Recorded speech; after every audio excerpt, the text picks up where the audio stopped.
Cordiales saludos a todos ustedes, bienvenidos a este canal, al canal 8 de televisión, un canal de Tenerife para todo el archipiélago, y bienvenidos también a los televidentes de la isla de San Miguel de la Palma a través del canal 8, antiguo canal 9.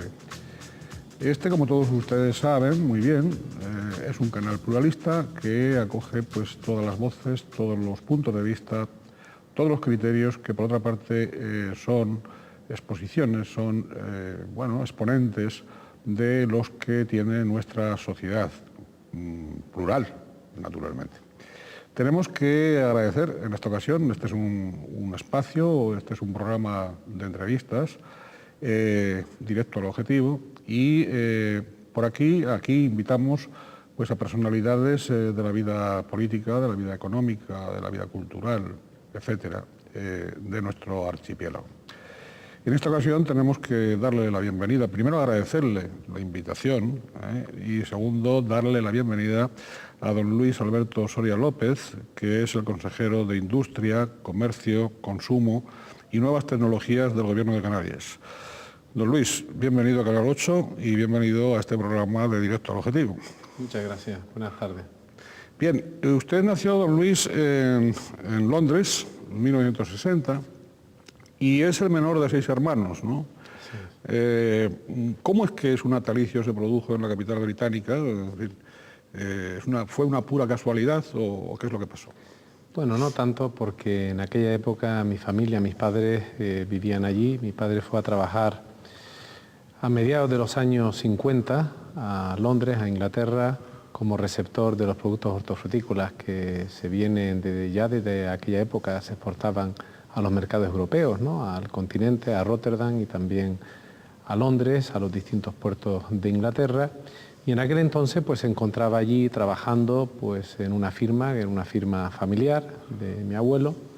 Y bueno, pues mis padres vivieron allí aproximadamente unos 20 años y yo pues nací allí y viví los primeros 6 años de mi vida en Londres, ¿no? Una ciudad y un país al que realmente me encuentro pues muy unido y muy vinculado. Me imagino que muy compenetrado. ¿Productos hortofrutícolas canarios? Canarios, sí, los tomates, pepinos, etcétera. Sí. Para afrontar la vida, el hecho de haber, de haber sido el más pequeño de una familia numerosa, ¿eso le ha reportado, digamos, más mimos que contrariedades o al revés, o más contrariedades que mimos y arrumacos? No, tengo que decir que desde luego guardo muy buen recuerdo de mi infancia y de lo que ha sido la etapa de adolescencia. Tengo que decir que tanto mis 4 hermanas como mi hermano, pues por ser el pequeño de la familia, pues siempre me trataron pues como a eso, no como al pequeño.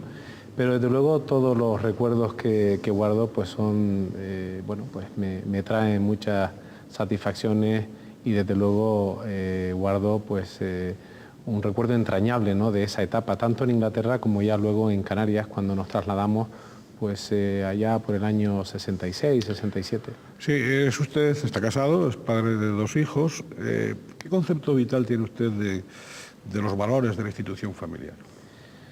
Pues los máximos, ¿no? Yo desde luego considero que la unidad familiar, la institución familiar, ¿no? Debe ser algo por lo que esta sociedad ha de trabajar, no debe de ceder, digamos, a distintos tipos de fórmulas que por quizás estar de moda ahora tratan de imponerse. Esto no quiere decir que no se respeten otro tipo de visiones de lo que es la organización, digamos, de la pareja, pero desde luego creo que la familia es una pieza clave en lo que es el presente y en lo que va a ser el futuro. Y desde luego creo que además una sociedad como la nuestra, ¿no? En la que debido pues quizás a ese fenómeno de la globalización que tantas ventajas trae, pero que quizás también pues pueda traer o depararnos algunas pues facetas que no son tan atractivas, la familia ha de jugar un papel muy importante de unidad y sobre todo de destacar los valores que realmente merecen la pena en la vida. Bueno, oiga, ¿y qué le respondería usted a quienes le dijesen que su actual posición política máxima, ¿no? Un estado máximo, se lo debe en buena parte a los buenos oficios de su hermano, don José Manuel, máxima figura del Partido Popular en Canarias, parlamentario, presidente del Cabildo Insular de Gran Canaria, en fin, no voy a hacer la biografía de don José Manuel. ¿Qué les contestaría usted a esas personas que dicen, bueno, don Luis, pues al fin y al cabo está en la consejería esta, pues porque se lo debe en buena parte a su hermano? ¿Eso es así o no? Bueno, yo desde luego quiero decir que, por supuesto, respetar esas opiniones, como todas, pero decir que algunas de estas no las comparto.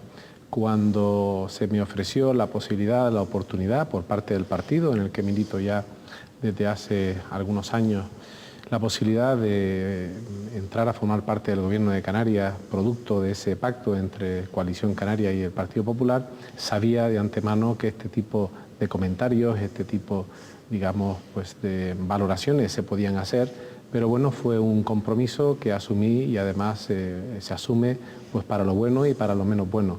Tengo que decir que el ser hermano de José Manuel, un político pues que durante los últimos 10, 12 años, que han sido básicamente los años que él lleva en la arena política, pues ha cosechado, yo creo que éxitos importantes, y éxitos importantes que han venido respaldados y apoyados pues por muchos ciudadanos. Yo creo que al margen de ser de ese lazo fraternal que nos une, pues yo creo que es un signo de gran orgullo y de gran satisfacción.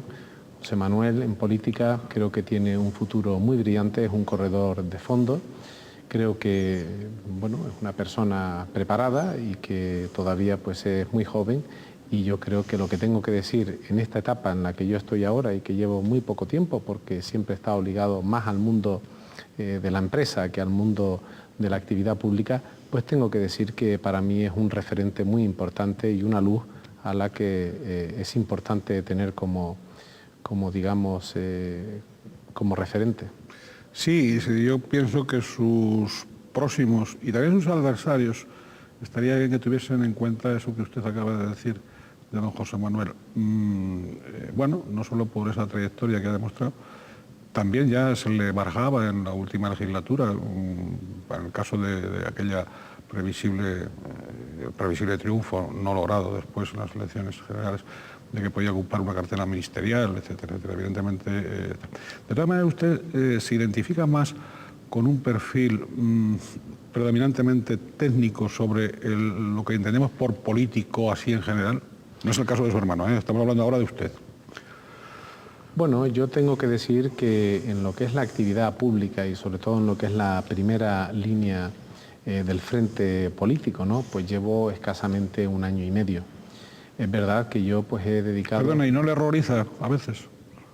Me horroriza, pero tengo que decir que desde luego son muchas más las satisfacciones que esos momentos en los que uno se puede encontrar un poco apesadumbrado, ¿no? Por haber aceptado el cargo. Es una muy buena experiencia, cada vez me siento más cómodo, y le decía que si bien es cierto que pues por mi dedicación, mi trabajo profesional ha estado siempre en el mundo de la empresa, debo decir que ahora que estoy en el gobierno, pues muchos de los temas que hay que resolver hay que llevarlos al ámbito político, y bueno, pues uno va adquiriendo ese cierto barniz de político, y le tengo que confesar que cada vez me siento más cómodo. ¿Se siente más cómodo en política? Sí, sí. Bien, bueno, pues ya ven ustedes que no todo el mundo que está en la política aborrece de la política, porque a veces se dan esas esquizofrenias de que algunos determinados personajes nuestros que, bueno, que están en el candelero de la política y en cambio, en cuanto tienen oportunidad, no públicamente, pero sí tal, pues aborrecen de tal. Bien, no se da esa contradicción en don Luis, con lo cual se agradece la coherencia y además también se agradece que la exprese con esa sinceridad que usted acaba de hacerlo. Bien, licenciado en Ciencias Económicas y Empresariales por la Universidad Complutense de Madrid, especialidad en Comercio Exterior y Economía Internacional. Estuvo becado en la Oficina Comercial de la Embajada de España en Bangkok durante los años 1986 y 1987. Bueno, ¿qué observó o qué observaciones le llamaron la atención y cuáles de ellas aprendió en un escenario, digamos, tan alejado como el canario, ¿no? Y en unos momentos en que usted pues acababa la carrera, había acabado la carrera y estaba empezando un poco desarrollando esa especialidad, ¿no?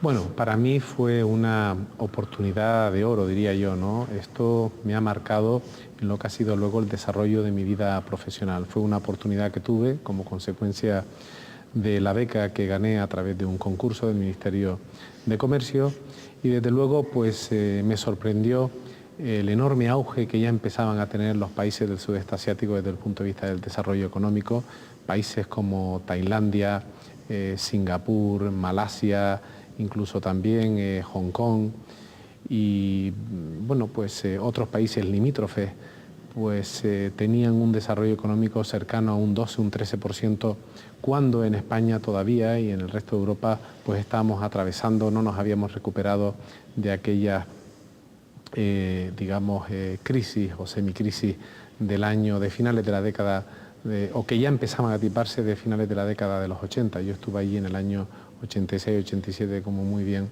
usted dice, ¿no? Para mí fue una experiencia muy enriquecedora porque a pesar de que formaba parte del equipo comercial de la embajada, las personas asignadas en la delegación española éramos muy pocos, había un embajador, había un primer secretario y luego estaba el consejero comercial y estaba yo como analista de mercado, que era un becario, pero de manera que tiraban de mí pues para cualquier tipo de problema, de reunión, y la verdad es que fue una experiencia que pude allí vivir pues con destacadas personalidades políticas, desde distintos ministros pues hasta también relevantes empresarios, ¿no?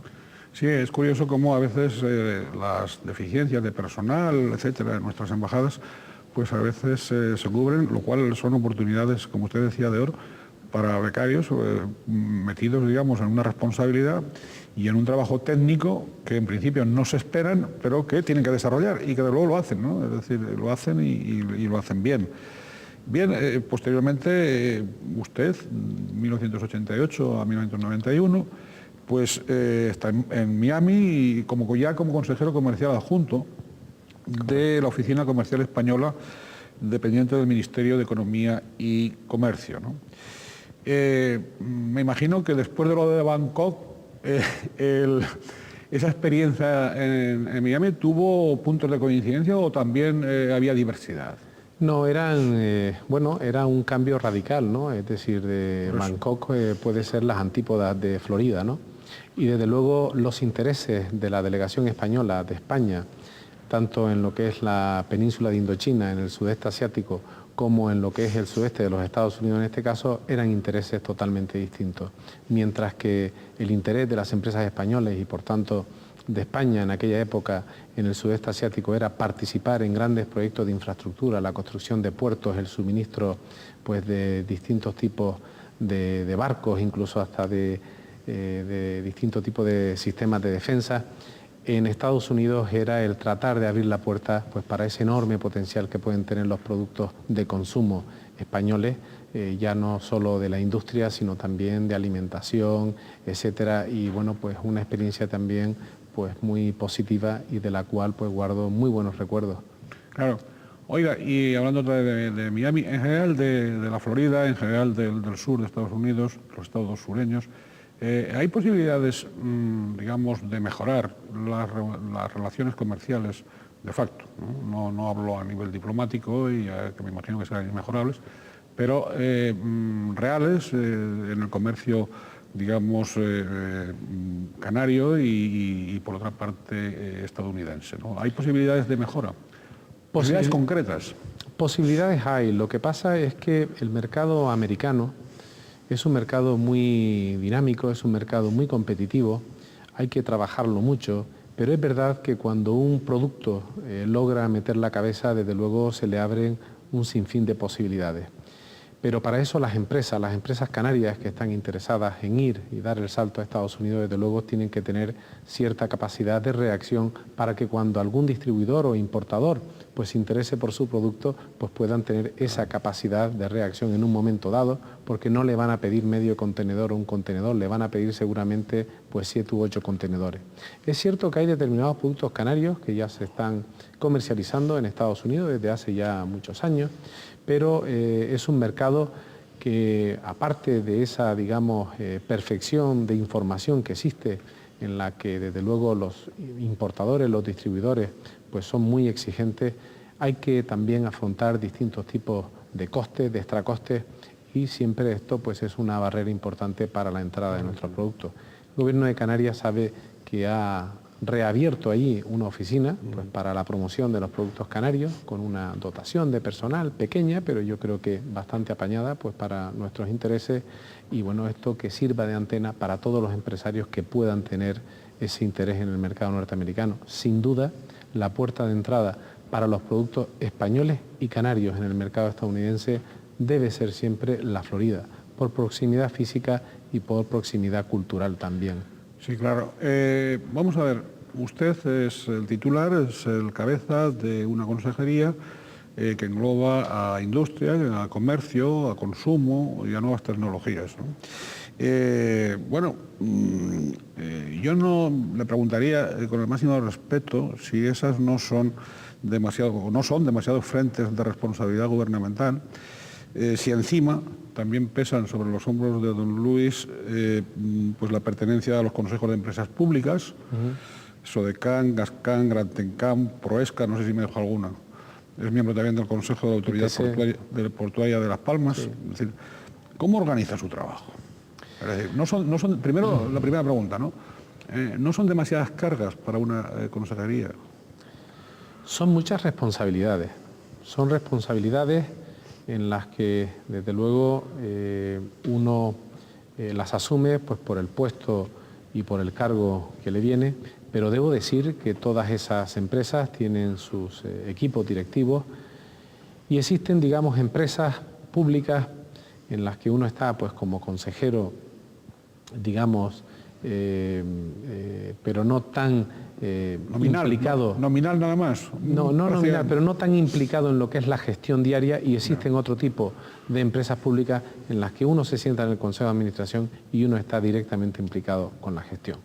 Estoy hablando, por ejemplo, del Gran Tecan, estoy hablando, por ejemplo, del ITC. Son dos casos totalmente distintos. En el ITC no solo soy un consejero, sino que soy el presidente del Consejo de Administración. Sí, claro. Y a pesar de que el día a día lo llevan los equipos directivos y el viceconsejero de mi consejería, que es el consejero delegado, es el que, digamos, lidia todos los días pues, con los asuntos más importantes y más urgentes, es verdad que luego mantenemos unos canales de información pues, para que, digamos, yo pueda hacer la supervisión. Yo diría que son responsabilidades en las que, desde luego, el tiempo se hace poco, pero para eso estamos, ¿no? Pues tratando de dedicarle el tiempo necesario y del que disponemos, que no siempre es suficiente. Sí, ¿a usted el presupuesto le permite contar con un equipo lo suficientemente cualificado y satisfactorio, o tendrían que ampliarle un poquito el presupuesto? Bueno, yo tengo que decir que cuando estamos en la gestión pública, cuando somos responsables de un departamento como es mi caso, el de Industria, Comercio, Nuevas Tecnologías, que son competencias desde luego que tienen mucho que ver con lo que son los sectores productivos. Y cuando esto lo llevamos al terreno de cuál ha sido la visión del Gobierno en su conjunto, encabezada por el presidente, desde el punto de vista de dónde priorizamos el presupuesto para el año 2005 o para lo que fue el año 2004, pues vemos que la mayor parte de ese presupuesto se van a lo que son los temas de carácter social. Por otra parte, temas que desde mi consejería y que yo, pues desde luego defiendo y comparto. Pero claro, queda menos para lo que son esos sectores productivos que al final tiran de la economía. Desde el punto de vista de lo que es, si tengo suficiente presupuesto, pues para yo también poder formar o rodearme, ¿no?, de un equipo directivo pues lo más competitivo posible, tengo que decirle que las condiciones de lo que son los consejeros, los directores de empresas públicas o los distintos asesores vienen dadas por mucho presupuesto que tenga. Desde luego no podría pagarle más a un directivo o a un consejero o a un viceconsejero o a un consejero de una empresa pública. Uno trata, desde luego, pues de asignar los escasos recursos que tiene de la manera más eficiente posible. Yo tengo que decir que cuento con un equipo en la consejería en la que predomina lo que es el carácter técnico. Yo creo que prácticamente pues de los 5 directores generales que tengo, el viceconsejero y luego pues los directores del Instituto Tecnológico de Canarias, que es un poco el equipo con el que de forma más directa trato, pues son todos personas con formación, personas con una experiencia profesional y desde luego personas también pues jóvenes con ganas de trabajar, y yo creo que eso es muy importante. Sí, en estas facetas de la consejería, estos cuatro grandes facetas, digamos, por supuesto dentro de lo que fue el discurso de investidura y el programa de gobierno del actual presidente, del cual usted forma parte, y también, por supuesto, pues guardando todo tipo de armonías de órgano colegiado que es el gobierno. Sin embargo, usted, como consejero, digamos, ¿qué programa a ejecutar se plantea cuando llega a la consejería en estas 4 áreas? Claro, es una pregunta muy amplia, pero yo le rogaría, apelaría a su capacidad de síntesis. A mí me quita el sueño garantizar el suministro eléctrico en Canarias. Entraremos en él. Yo creo que esto es una de las cuestiones más relevantes, por no decir la más relevante. En Canarias, por determinadas razones y condiciones, que no quiero tampoco extenderme mucho ahora, pues tenemos un suministro eléctrico endeble, tenemos un suministro eléctrico, digamos, pues que viene marcado por una serie de especificidades, de singularidades, de características que nos diferencian con respecto a lo que son los sectores o el sector eléctrico en la península, en el resto de España.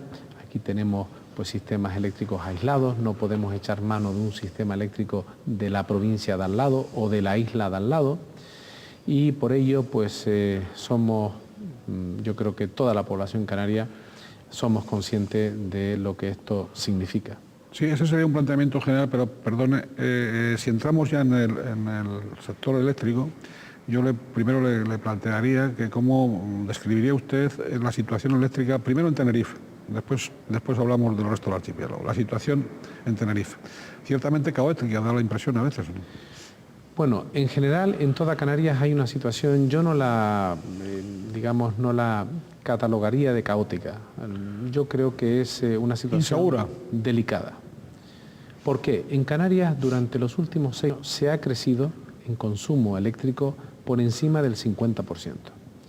Esto significa que el desarrollo económico que se ha llevado a cabo, que ha protagonizado todas nuestras islas, Tenerife, Gran Canaria, Lanzarote, Fuerteventura, pero también La Gomera, La Palma y El Hierro, ha sido muy importante. Pero este desarrollo económico que ha significado un tirón de demanda de energía eléctrica muy importante, no se ha visto acompañada de las infraestructuras, de las instalaciones suficientes, necesarias para poder absorber ese tirón de consumo energético. ¿Por qué? Por múltiples razones, pero diría porque en Canarias tenemos por una parte una serie de condiciones que nos limitan a la hora de plantearnos ese tipo de infraestructura. Tenemos un espacio, lo que es nuestro espacio físico, con un nivel de protección altísimo, de tal manera que cuando uno se plantea hacer unas infraestructuras eléctricas o de cualquier otro tipo, tiene que saber que hay que contar con el territorio. Eso es una de las cuestiones claves y muy importantes y delicadas también de esta isla. También tenemos el problema que cualquier inversión que haya que hacer para afrontar la demanda punta que se plantea o que se espera durante un año, pues esa inversión siempre va a ser superior a la inversión que se tendría que realizar en la península, por ejemplo. Eso hace que también las empresas que vengan o que pudieran estar interesadas en generar electricidad en Canarias no se sientan atraídas por este tipo de limitaciones. Todo ello pues ha ido provocando unos retrasos en cuanto a las inversiones previstas que había que realizar para cumplir con la planificación energética, y bueno, pues nos ha llevado a esta situación que tenemos actualmente, que es una situación delicada, pero que yo espero que a final del año 2007 o principios del 2008, cuando ya tengamos el tendido eléctrico del sur de Tenerife concluido, podamos ya respirar de manera más desahogada. Sí, ha habido, desde luego, sí que hemos observado en los últimos tiempos, precisamente por esa situación que usted califica muy moderada, muy cortésmente, de delicada, falta de servicio, diría yo, muy precario servicio a veces, esos apagones, que por cierto por primera vez se ha visto que la Consejería habría expediente de sanción, ¿no? Y eso ha sido bajo su responsabilidad, vamos, estando usted de consejero. Eso nunca se había visto, ¿no? También usted ha sido un poco, o es, el impulsor de esa liberalización del mercado eléctrico, ¿no? ¿Usted cree que esa liberalización va a tener, porque siempre las quejas de Unel Condesa siempre han sido, o los pretextos mayores, siempre han sido que justamente por esas limitaciones territoriales, con esos condicionamientos tal, que aquí pues no podría venir absolutamente ninguna otra empresa a producir electricidad porque no es rentable, porque etcétera, etcétera. Sin embargo, usted da el paso de la liberalización del mercado, ¿no? ¿Con qué propósitos y qué expectativas el señor consejero prevé para este paso que se ha dado? Pues mire, yo creo que la liberalización completa, no parcial, completa. Explique eso, por favor. Del sector eléctrico, es decir, en Canarias tenemos que aspirar a un modelo eléctrico en la mayor medida de lo posible liberalizado. Lo explico. El negocio eléctrico es negocio. Es un negocio, es decir, cualquier empresa que desarrolle una actividad, desde luego, está porque espera una rentabilidad, hay una expectativa de rentabilidad. Es verdad que a lo mejor ese negocio o esa rentabilidad la puede obtener en función, digamos, de los plazos que se establezcan en un principio. Pueden ser a 2, 3 años, pero siempre persigue la rentabilidad, porque esa rentabilidad y esos beneficios, esa riqueza, es al final lo que desde luego también va a tirar de la cadena de generación de empleo, etcétera, en una economía. Y desde luego yo creo que en eso todos estamos de acuerdo. Pero en el negocio eléctrico o en el sector eléctrico hay varias fases. Está la fase de generación, la fabricación de la electricidad. Está la fase del transporte, de la distribución. Está la fase de la comercialización. Y ahora mismo estamos situados para empezar ya con lo que es la liberalización a nivel de comercialización. Actualmente en Canarias estamos solamente a expensas de que se aprueben las órdenes ministeriales del Real Decreto que regula los sistemas insulares de electricidad para que distintas empresas puedan venir a Canarias y vender electricidad a los clientes cualificados. Pero nosotros creemos desde la Consejería que el gran paso para realmente saber dónde están los problemas en Canarias desde el punto de vista de suministro eléctrico y desde el punto de vista de la falta de calidad que se pueda producir en unas islas o que se están produciendo en muchas islas, está en la generación. Es decir, debemos conocer qué es lo que pasa en la actividad de generación. Los grupos que tienen 28 años son todavía aptos o idóneos para seguir produciendo electricidad o tienen que ser sustituidos por otros. Si nosotros tuviéramos una situación de competencia en la que aparte del generador que está actualmente suministrando electricidad y generando electricidad, hubiera otra empresa interesada que viniera y que se instalara, pues entonces podríamos conocerlo desde luego mejor. Lo que ha pasado hasta ahora es que en Canarias, desde luego, de manera más acentuada, pero ocurre también en el resto de España. En España ahora mismo la electricidad la producen 4 empresas. Es decir, está muy monopolizada, claro. Muy monopolizada. Es decir, hay 2 empresas que producen más del 60% de la electricidad y otras 2 producen el 20% aproximadamente. Estamos hablando ya de un 80%. En Canarias hay solo una empresa que produce electricidad. 100%. Es cierto que, como hablaba antes, las condiciones para venir a producir electricidad en Canarias a generar, pues no son condiciones muy atractivas. Y en eso es en lo que estamos trabajando. Tratar de hacer que el mercado canario sea un mercado atractivo para que otras empresas puedan venir. Y desde luego en esa tarea van a contar con este consejero y con el Gobierno de Canarias, porque creemos que ese es el camino para poder liberalizar este sector y, en definitiva, mejorar la calidad del suministro eléctrico. Sí. Por otra parte, yo quería plantearle, sin entrar en las interioridades de Endesa, ni de Unelco, ni nada parecido, pero sí al hilo de los resultados, al hilo de lo que vemos, al hilo de, bueno, con independencia de algunas imprevisiones, porque aunque ha habido obstáculos, digamos, por proteger el territorio, por una serie de cuestiones, esto ha sido, como coloquialmente se dice, cosa del otro día, es decir, han pasado unos años en que da la impresión de que no ha habido, al menos en la isla de Tenerife, unas previsiones, unas, ¿cómo se dice?, prospectivas. Bien, bueno, tal como venía la tendencia apuntando del crecimiento de la demanda, sobre todo en el sur tinerfeño, que no es cosa del último año, ¿no? Podía quizá haberse previsto pues unas inversiones y unas infraestructuras que no se realizaron a tiempo. Por mucho que digan ahora que hay expedientes del año pum, catapum, chin, chin, ¿no? Bailaban los ratones, nada. Eso no ha habido imprevisión. Bueno, en opinión de muchos ciudadanos y de muchos sectores. Pero con independencia de eso, que sí me gustaría contrastarlo con el señor consejero, de ese aspecto. Hay otra sospecha, y es si precisamente esa inclusión de Unelco en Endesa, por lo tanto, esa pérdida de autonomía, vamos a decirlo así, o de soberana decisión que antes sí tenía Unelco, cuando era solamente Unelco, realmente al entroncarse con Endesa ya de un modo total, eso nos ha perjudicado también en la infraestructura. Lo que ha ocurrido en Canarias durante los últimos años es que al llevarse a cabo el proceso de privatización de Endesa y absorber de alguna manera a Unelco, pues es verdad que las empresas pues hacen una serie de ajustes y se podrá haber notado en lo que es sobre todo las labores de mantenimiento, ¿no? Esto parece ser que es, digamos, la crítica más generalizada por parte de los receptores del servicio, ¿no? Que Unelco no está prestando el mantenimiento al nivel que lo solía prestar. Yo tengo que decir, y puedo hablar desde luego de lo que está siendo mi experiencia y mi trayectoria en esta consejería en el año y medio pues, que llevo al frente.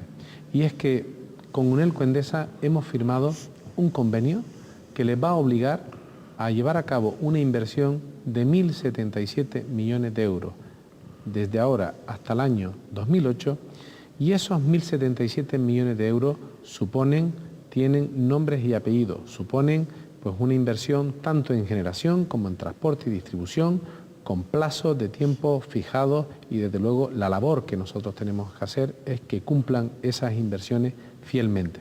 Desde ese punto de vista, desde la Consejería, desde el Gobierno de Canarias, estamos haciéndole un seguimiento muy importante, muy cercano, para que Unelco Endesa cumpla con sus obligaciones. Cuando se compara el servicio que prestaba esta empresa hace ya algunos años con lo que es el servicio que se está prestando ahora, también habría de tener en cuenta que la situación no es la misma. En Canarias, decía antes, se ha producido un incremento en el nivel de vida como consecuencia del desarrollo económico tan importante que ha habido, y los niveles de consumo eléctrico han ido creciendo año a año. Somos la comunidad autónoma de España que crecemos a tasas más altas en cuanto a consumo eléctrico, cercana cada año al 12 o 13%. Cuando antes le decía que crecíamos por encima del 50%, han habido islas que han crecido casi al 70% en los últimos 6 años. Son unas cifras que desde luego requieren de unas inversiones y de unas infraestructuras muy importantes. La previsión es fundamental, pero también es fundamental que las inversiones puedan cumplir sus plazos. Y a veces es verdad que cuando una empresa o cuando un gobierno planifica y quiere conseguir que esas inversiones se materialicen en el plazo previsto, no se puede conseguir, porque no solo hay problemas en el sentido de las autorizaciones, las correspondientes autorizaciones administrativas que tienen que otorgar las distintas administraciones, sino que también se enfrenta a distintos tipos de rechazos, a controversias políticas, y esto es lo que realmente ha hecho que se demore ese cumplimiento de plan de inversión prevista. Claro, también hay que partir de que esos rechazos muchas veces se producen por una situación heredada, no por parte de los que protestan, sino de los que actúan, de una situación heredada de prepotencia, de no escuchar, de no negociar, de no informar y, desde luego, de tener un buen negocio, porque eso ha sido así. Digo lo del gran negocio, lo del buen negocio. Pero bueno, para eso están las empresas, que dice usted, para ganar dinero. Y yo no voy a ser ahora crítico con esos, digamos, planteamientos legítimos, siempre que discurran dentro de la legalidad y bien, pero volviendo sobre el plan que usted, convenio, ese plan inversor hasta el 2008, allá donde, en la isla que se necesite, o cómo se va a distribuir eso. ¿Hay distribución territorial de esa inversión o no? Sí, es una planificación que vincula el planeamiento eléctrico en todas las islas, ¿no? Bien. Y hablamos pues desde inversiones en distintas centrales eléctricas, en distintas islas, hasta también infraestructura de transporte y distribución. ¿Mayor inversión en Gran Canaria que en Tenerife o no? No, yo creo que ahora mismo no les sabría decir en qué porcentaje de estos 1.077 millones, pero yo creo que Gran Canaria y Tenerife mantienen, digamos, unas posiciones en estos aspectos muy equilibradas desde el punto de vista de las necesidades que tienen que afrontar. En Gran Canaria también, ya prácticamente el año que viene, tenemos que empezar a trabajar sobre la línea del tendido sur. En Tenerife pues llevamos ya un retraso de 3 o 4 años. Yo creo que desde el punto de vista de lo que son las inversiones previstas para generación y transporte van a estar alrededor de pues un 50-50, ¿no?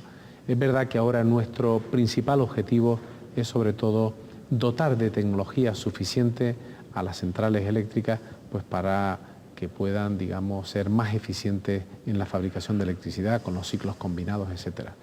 Y desde luego, tanto en Tenerife como en Gran Canaria van a llevar pues alrededor de unos 210 megavatios de ciclo combinado, que esto supone desde luego pues unas inversiones muy cuantiosas. Yeah. Oiga, y cuando yo me imagino que cuando se hace un expediente sancionador por algunos apagones, pues será pues, por razones, digamos, debidamente estudiadas, comprobadas técnicamente, etcétera, etcétera, es decir, no por caprichos administrativos. Pero esos expedientes de sanción realmente ha sido por un fallo en el suministro, quiero decir fallo, por una irresponsabilidad en el suministro, o no, o puede darse también por otras circunstancias. Bueno, la ley tipifica las distintas averías y, digamos, el carácter grave o muy grave que puede revestir una avería. Las averías se pueden producir, como usted muy bien sabe, pues por causas fortuitas o por un error humano o a lo mejor pues por una negligencia desde el punto de vista de no cumplir con el protocolo de mantenimiento. Lo que suelen hacer los servicios técnicos de la Consejería en cuanto se produce la avería es recabar toda la información, hacer un expediente informativo y este expediente informativo, a tenor de lo que estipula la ley, pues puede desembocar en un expediente sancionador o no. Nosotros tengo que decir que en el año y medio que llevamos en la Consejería hemos abierto ya muchos expedientes informativos, algunos expedientes sancionadores y creo que, como muy bien decía usted, somos el primer equipo de la Consejería de Industria que establece sanciones importantes a Unel Endesa, pero no porque creamos que sea, digamos, una forma de solucionar este problema, que lo es, sino porque son todo sanciones que están recogidas y tipificadas en la ley eléctrica. Oiga, y que como aquí nos conocemos casi todos, yo tendría que preguntarle al consejero que estos expedientes le han creado algunos climas de enemistad con don Ángel Ferrera, ¿o no? No, yo con don Ángel Ferrera pues mantengo una relación cordial, lo conozco de hace muchos años, en Canarias yo creo que nos conocemos todos desde hace muchos años, pero no en absoluto. Es cierto que hay a nivel profesional, hay una relación, digamos, de cierto marcaje por parte de la Consejería, pero creo que estamos cumpliendo con nuestra obligación y desde luego en esta tarea no vamos a ceder. Oiga, don Luis, hay una gran preocupación cívica, usted lo sabe, por el comercio minorista y también por las grandes superficies, por lo que está pasando, por lo que está ocurriendo, por lo que está tal. Comercio minorista, ¿no? ¿Cómo plantea usted y cómo plantea, por lo tanto, la Consejería? ¿Qué va a plantear, digamos, si es que va a haber alguna novedad con respecto a este comercio minorista? Quiero decir de apoyo, pero de apoyo efectivo. El comercio minorista, desde luego en Canarias, pues durante los últimos años se ha llevado pues un batacazo importante, ¿no?, como consecuencia pues del cambio que se ha producido en el formato comercial, la aparición de la grandes superficies desde hace ya algunos años y que de alguna manera pues ha ido desplazando al comercio tradicional de lo que es el sector comercial de las islas, ¿no? Comercio minorista para nosotros, para el gobierno, para esta consejería, es desde luego otro de los objetivos irrenunciables. Le enumeraba antes que si tengo que hablar de 4 o 5 objetivos para la legislatura, digamos, de las distintas áreas que llevo, uno desde luego es garantizar y mejorar el suministro eléctrico y desde luego otro es defender en la medida de lo posible al comercio minorista y establecer mecanismos que de alguna manera les puedan hacer ver el futuro con más tranquilidad. ¿Qué estamos haciendo nosotros para ayudarles? En primer lugar, estamos tratando de dinamizar lo que son las zonas comerciales abiertas. Nosotros creemos que en el comercio minorista en Canarias todavía falta el que los distintos comercios, empresarios, pues adquieran fórmulas de cooperación que puedan compartir distintos tipos de necesidades, que puedan incluso pues, compartir distintos tipos de infraestructuras y que creo que es solo una parte de los problemas que tienen para poder competir, ya no solo con las grandes superficies, sino también con otro tipo de fórmulas comerciales, como pueden ser supermercados, etcétera. Pero es verdad que uno de los problemas que tiene el pequeño comercio es que ese salto a la modernización, ese salto a la incorporación de la sociedad de la información le cuesta. Si bien es cierto que en Canarias el volumen de negocio de comercio electrónico es, bueno, pues destaca en relación a lo que es el resto de las comunidades autónomas españolas, todavía podemos hablar de que un porcentaje muy pequeño de comercio está, digamos, sacándole toda la ventaja a lo que es la utilización de Internet, de venta a través de las vías telemáticas. Nosotros pensamos que tiene una situación complicada, tenemos distintos programas, pero creo que también el pequeño comercio debe hacer pues, un esfuerzo y un sacrificio por tratar de modernizarse y además pues, adquirir y mejorar los niveles de competitividad. En esa tarea estamos. Sí. Otro de los objetivos, me imagino, otro de los objetivos a su llegada a la consejería, pues ha estado y está vinculado a las telecomunicaciones, a la sociedad de la información. Y ahí sí que parece que usted ha hecho algo, ¿no? No, perdone, señor consejero, no quiero decir que lo que ha mencionado antes no sea cierto, sino que parece que se nota más. Sí. Bueno, las telecomunicaciones en Canarias son también unas infraestructuras muy importantes, muy necesarias. Tenemos un territorio fragmentado, repartido en islas. Nosotros sabemos que desde el año 96, en el que se liberalizó el mercado de las telecomunicaciones en España y que también favoreció las telecomunicaciones en Canarias pues se ha mejorado mucho desde el punto de vista de lo que a las comunicaciones se refiere, pero aún seguimos teniendo algunos cuellos de botella, ¿no? Cuando se produce algún tipo de avería, como la que se produjo hace algunas semanas, ¿no?, entre el cable submarino que une Tenerife con La Gomera y luego en el tramo La Gomera-La Palma, pues vemos que todavía se dan aquí situaciones pues que prácticamente yo creo que en el resto de España ya no se dan, y es que una isla pues puede quedar incomunicada durante pues un día o 2 días.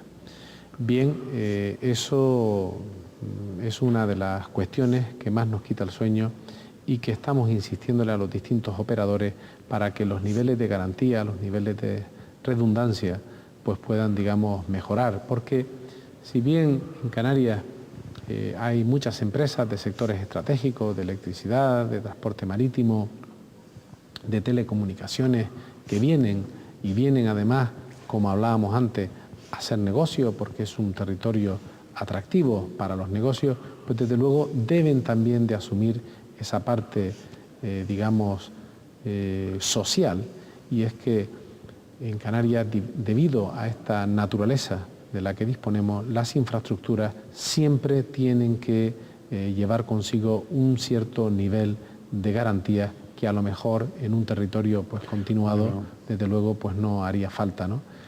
Hemos podido lograr que la compañía telefónica, desde luego, terminara la instalación de lo que es el cable que une La Palma, del nuevo cable submarino de La Palma con la isla de Tenerife, que le faltaba pues lo que eran las conexiones en el tramo terrestre, y yo creo que poco a poco vamos mejorando en lo que es el servicio. Bien, energía eólica, ¿no? Ahí, desde luego, ha habido, por supuesto, ha habido polémica, y esta polémica, el Partido Socialista estos días atrás, pues trataba un poco la política de la consejería en este sentido, la calificaba de cínica, en el sentido de que de los 275.000 metros cuadrados, me parece que era hasta el año 2011 como previstos, en este momento hay 66.000, ¿no? Y de paneles solares, quiero decir, ¿no? Y que, bueno, el ritmo anual más o menos es de 8 o 10.000 metros cuadrados, ¿no?, de paneles, ¿no?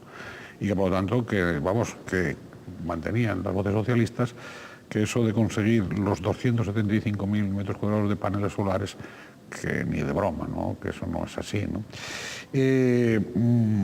¿Usted usted cree que sí se va a poder conseguir esos objetivos de una mayor dotación de esta energía eólica, una energía limpia, una energía barata, una energía a la cual no se le ha hincado el diente durante toda la historia? Es decir, curiosamente, y me perdona que a lo mejor me extiendo un poco como reflexión, pero así ya me sirve para que usted conteste. Curiosamente, en un territorio que tiene sus obstáculos, pero también tiene sus grandes potencialidades, sol, mar, viento, esas energías llamadas renovables o llamadas alternativas o llamadas tal, curiosamente no han prosperado. No, yo no culpo al consejero, porque evidentemente no era consejero, el consejero es consejero desde hace año y medio. Entonces, pero ¿no cree usted que ha habido en eso pues una dejadez por parte de las administraciones públicas en impulsar, en potenciar ese tipo de energías? Es decir, hemos estado demasiado supeditados al imperio del petróleo y a quienes han trabajado el petróleo, claro. Bueno, yo desde luego estoy de acuerdo con usted en que en Canarias disponemos de unos recursos energéticos naturales, como es el aire, el viento, como es el sol, como son las olas, y que desde luego pues han sido o han estado infraexplotados durante todos estos años, y no voy a entrar en a qué se ha debido ese, digamos, retraso tan importante y considerable con respecto a otras partes de España, otras comunidades autónomas, donde ya nos llevan mucha ventaja, habiendo comenzado nosotros en Canarias ese, digamos, desarrollo eólico, pero que sin embargo luego pues entramos en un letargo importantísimo hasta ahora que acabamos de publicar las órdenes. Tenemos unos recursos muy importantes.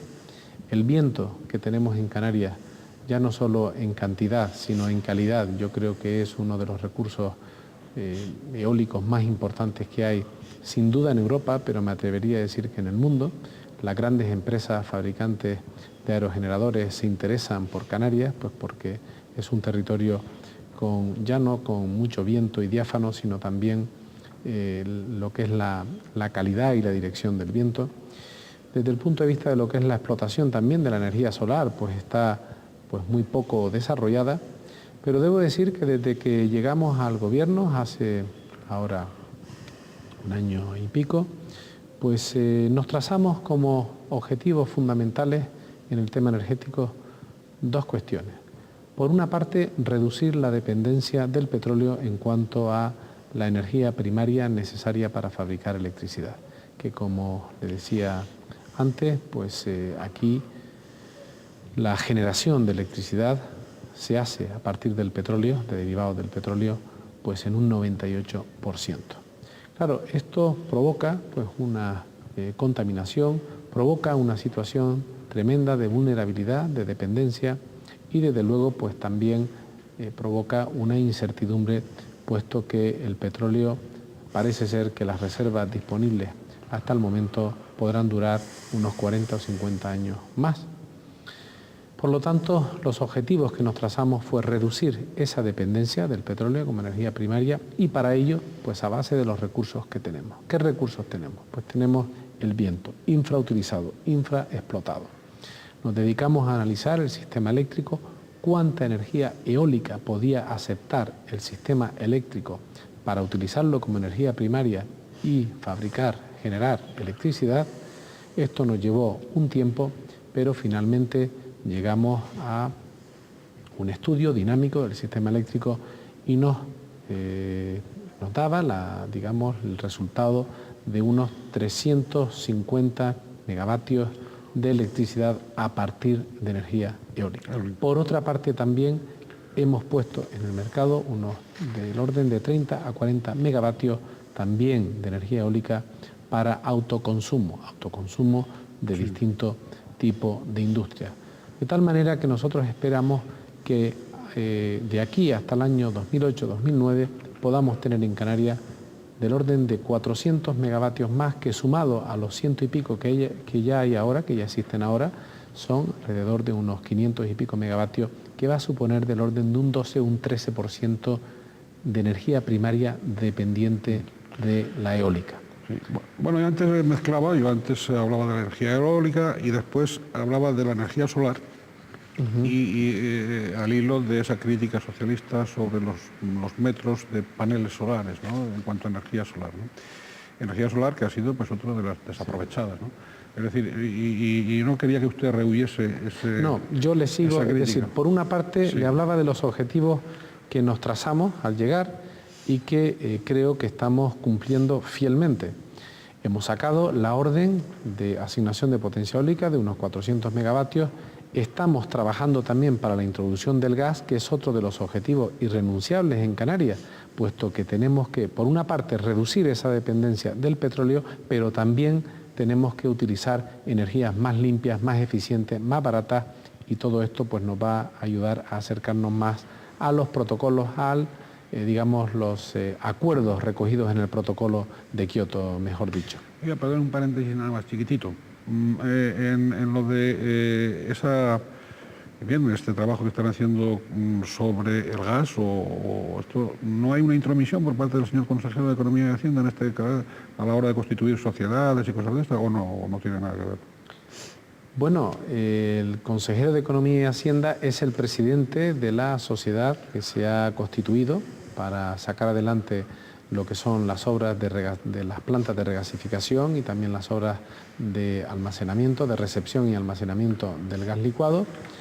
Y desde luego pues es una sociedad que, como todo el mundo conoce, pues está formada por la empresa Endesa, pues en un 60 y tantos % del accionariado, y luego está la empresa pública Sodecan, que es una empresa que está adscrita a la Consejería de Economía y Hacienda y a la Consejería de Industria.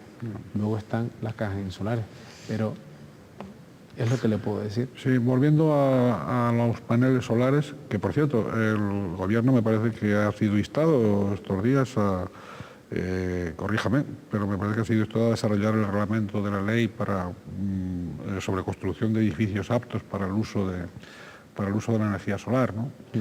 Entonces, ahí hay un desfase, ¿no? Hay un desfase entre la planificación y la ejecución de paneles solares. ¿No? Sí, hay un desfase importante, y también, desde luego, pues no puedo estar más de acuerdo con usted en que, desde luego, hay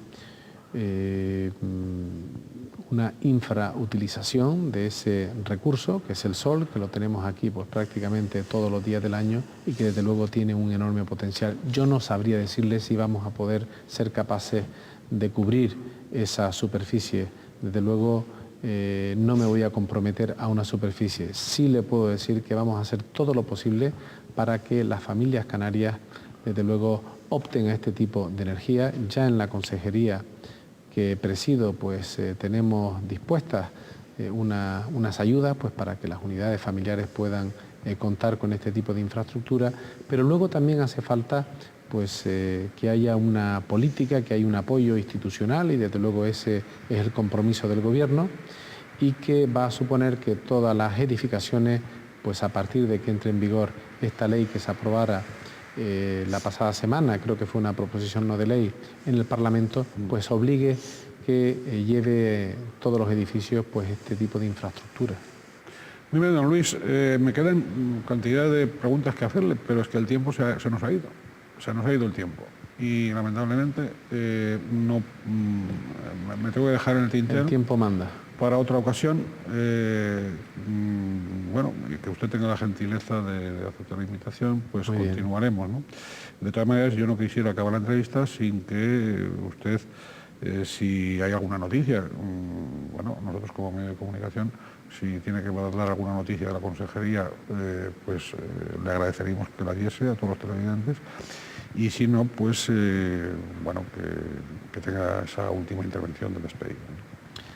Muy bien, no, pues decirles que es un compromiso muy importante el que hemos adquirido todo el equipo directivo de la consejería, primero para tratar de garantizar el suministro eléctrico en todas las islas.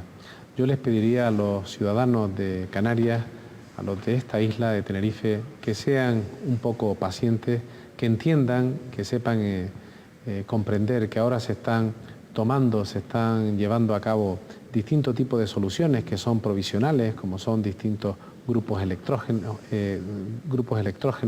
que se están instalando en el sur de la isla y algunas, ¿se quedarán para siempre? Y algunas turbinas que van a venir en el primer trimestre. Yo he adquirido el compromiso personal de que este tipo de instalaciones provisionales, desde luego, se desmantelen en cuanto el tendido esté terminado.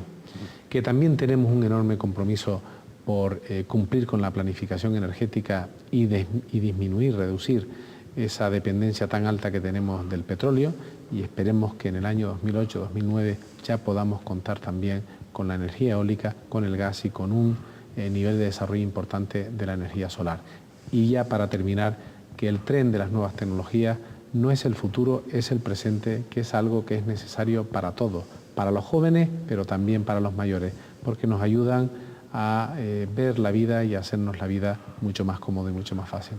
Muy bien, pues muchas gracias a don Luis, muchas gracias a todos ustedes por haber participado en este programa y como siempre nos despedimos de ustedes con una gran cordialidad y deseándoles que sean felices. Siempre les digo que en la medida de lo posible y siempre les recomiendo también que en la medida en que también hagan felices a los que tengan al lado. Saludos, hasta la próxima entrevista. Adiós, muchas gracias.